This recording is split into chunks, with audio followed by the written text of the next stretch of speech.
नमस्कार, स्वागत है आपका आईटीवी न्यूज पर। सुभाषग्राम नवतारा स्कूल रोड सार्वजनिक दुर्गोत्सव 37 वर्षों के बाद अपने 38वें वर्ष में प्रवेश कर गया है। इसके इर्द गिर्द भव्य समारोह में स्तंभ पूजा का आयोजन किया गया।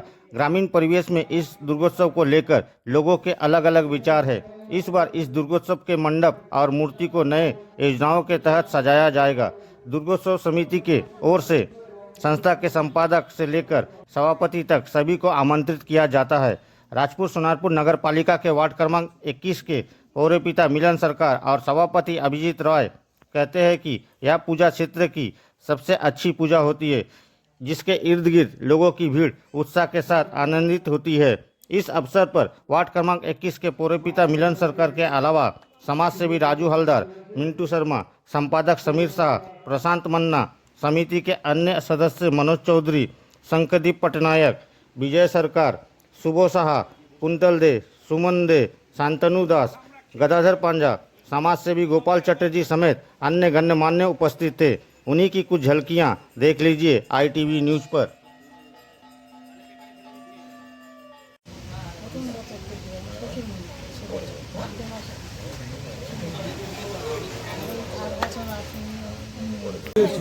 আমার বাবু কই আছে বাবু এই পদিন নে ভাই পদিন চল আরে বাবা না না আমার নাই কোথায় ওটা করে দিয়ে দাও আরে বসুন না ভাই একটু কেটে খাও ওদিকে একটু দিয়ে দাও তুমি এই চলে আসো এবার সবাই মিলে করো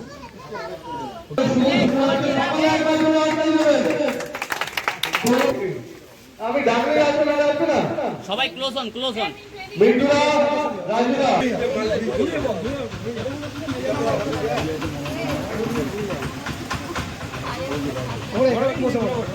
আমি এই সাইডে চলে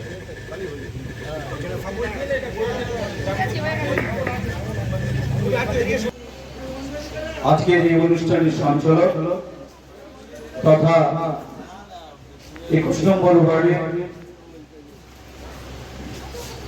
সভাপতি, সবার প্রিয় অভিজিৎ রায় মহাশয়, মঞ্চে উপবিষ্ট আছেন নবতারা স্কুল রোডের সার্বজনীন দুর্গোৎসব কমিটির সকল সদস্যবৃন্দ, উপস্থিত আছেন এতদূর এলাকার সুধী নাগরিক নিবাসীবৃন্দ এবং এই যে 131 নম্বর বুথে সম্মানীয় সভাপতি মিন্টু শর্মা থেকে গোপাল চ্যাটার্জি সহ রাজু হালদার সহ এই এলাকার সুধী নাগরিক নিবাসীবৃন্দ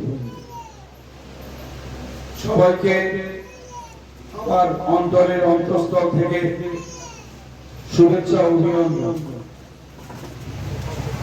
নবতারা স্কুল রোডের যে সার্বজনীন দুর্গোৎসব 37 বছর সমাপ্তি ঘটিয়ে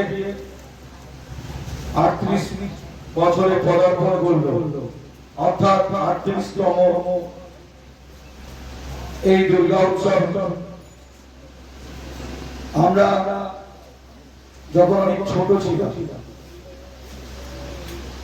এই মাঠটা অর্থাৎ এটা হচ্ছে রাম ঠাকুর মাঠ, এখানে আমরা খেলাধুলা করতাম এবং পাশাপাশি এই পুজোর যারা প্রতিষ্ঠাতা ছিলেন তাদের সঙ্গে আমরা শুধু এসে উপস্থিত হতাম এবং এই পুজোর আনন্দ উপভোগ করতাম।